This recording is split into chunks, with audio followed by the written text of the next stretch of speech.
सारे लोगों को धन्यवाद। आप सबको आशीष दे परमेश्वर के वचनों को वीडियो के द्वारा सुनने के लिए प्रभु आपको मन को खोले। पहली वीडियो भी आप लोगों ने सुना, अभी बाइबल की जो वचन है ध्यान से सुनिए, वीडियो को समझिए कि कोशिश कीजिए। पहले परमेश्वर ने मनुष्य को बनाया, फिर उनके बाद औरत को बनाया, फिर दोनों मिलकर परमेश्वर के अधीन में था। हम सब शैतान प्रवेश की थे, पाप में गिरा, उसकी आंखें खुल गई और नंगे थे। उसको पता चल गया कि सारी बात आपने पहले की वीडियो में सुना है। तो अभी जो है बाइबल का वचन, मनुष्य पाप करने के बाद परमेश्वर ने डरने लगा है। वचन में लिखा, उत्पत्ति के 3 अध्याय 10 वचन, उसने कहा मैं तेरे शब्द बारी में सुनकर डर गया, क्योंकि मैं नंगा था इसलिए छुप गया। जब मनुष्य पाप करते इसलिए डरते हैं कि इसलिए ये लोग डर गए थे, प्रभु से दूर हो गया था। इसलिए कहता हूँ प्रभु हमें छुटकारा देने आया।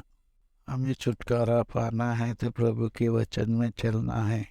जो वचनों में बाइबल में लिखा है उसी के अनुसार चलना है। वो वचन यही सिखाती है। इसलिए कहते हैं वचन ही परमेश्वर है। हमें वचन को मान लिया तो परमेश्वर को मान लिया। इसके बाद मनुष्य एक दूसरे के ऊपर इल्जाम लगाए। वचन को देखते हैं परमेश्वर का वचन में क्या लिखा है। उत्पत्ति की 3 अध्याय 12 वचन, आदम ने कहा, जिस स्त्री को तूने मेरे संग रहने को दिया है उसी ने उस वृक्ष का फल मुझे दिया और मैं खाया।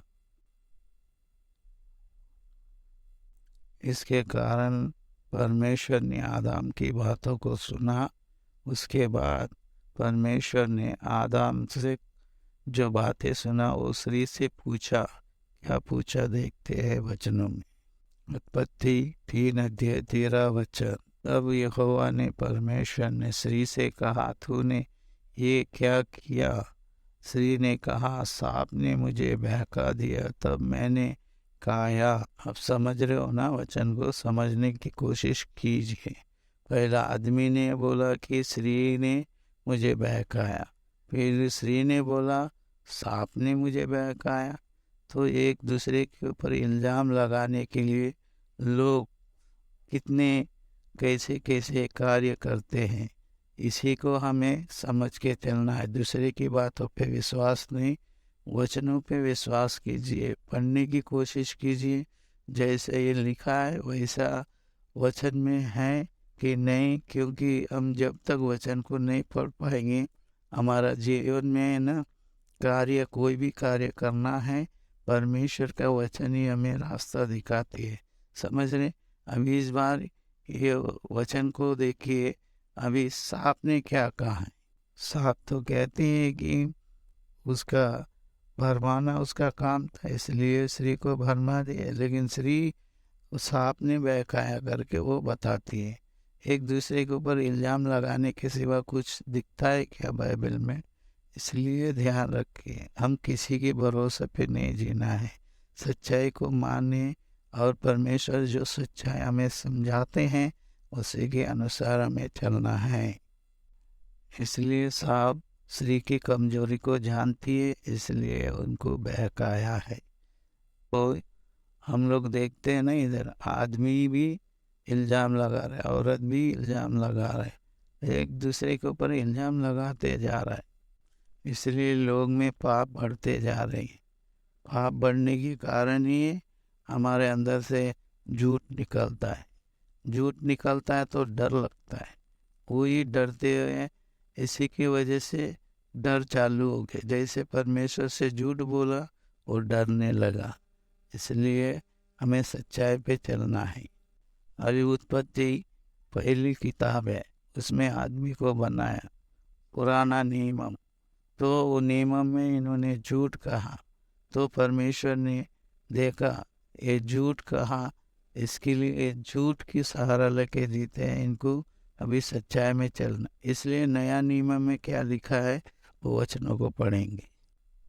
यूहन्ना का 3 अध्याय 5 वचन में क्या लिखा है? यीशु ने उत्तर दिया कि मैं तुझसे सच सच कहता हूँ, जब तक कोई मनुष्य जल और आत्मा से ना जन्मे तो वो परमेश्वर के राज्य में प्रवेश नहीं कर सकता। इसलिए जो पहले मनुष्य जो आदम है, पाप करके परमेश्वर की राज्य से दूर हो गया, लेकिन प्रभु यीशु मसीह आकर छुटकारा देने के लिए परमेश्वर ये वचनों के द्वारा समझाते मनुष्य को, ताकि पाप मत करो। पाप किया तो उसकी प्रायश्चित करने के लिए तो क्या करो, नया जन्म लो। इसलिए मत्ती के 3 अध्याय 2 वचन में भी लिखा है, मन फिराओ क्योंकि स्वर्ग का राज निकट आया है। इसलिए कहता है कि परमेश्वर की बाइबिल को, पुराना नियम और नया नियम हमको जोड़ के देखिए। मनुष्य का परिवर्तन होने के लिए परमेश्वर ने जो योजना बनाया है, उसी की योजना पे हमें चलना चाहिए। वो योजना है कि पहले मनुष्य पाप किया तो परमेश्वर यीशु मसीह आकर वो पाप की छुटकारा देने के लिए वो धरती पे आया। इसलिए परमेश्वर के वचनों को, बाइबिल को पढ़िए और वचन को समझिए और सच्चाई को जानिए। सारे लोगों को धन्यवाद। आपको प्रभु सहायता करे और ये वीडियो को शेयर कीजिए। जो पहले वीडियो आपने सुना है वैसे ये भी वीडियो सुनकर अपने दोस्त और अपने रिश्तेदारों को भेजिए और उनको भी सिखाइए, समझाइए। आपको मौका मिल रहा है कि परमेश्वर का सुसमाचार फैलाने के लिए, वैसा करके परमेश्वर की आशीषों को पाइए। आप सारे लोगों को धन्यवाद। प्रभु आप सबको आशीष दे। सत्य वचन को पढ़िए। आमीन।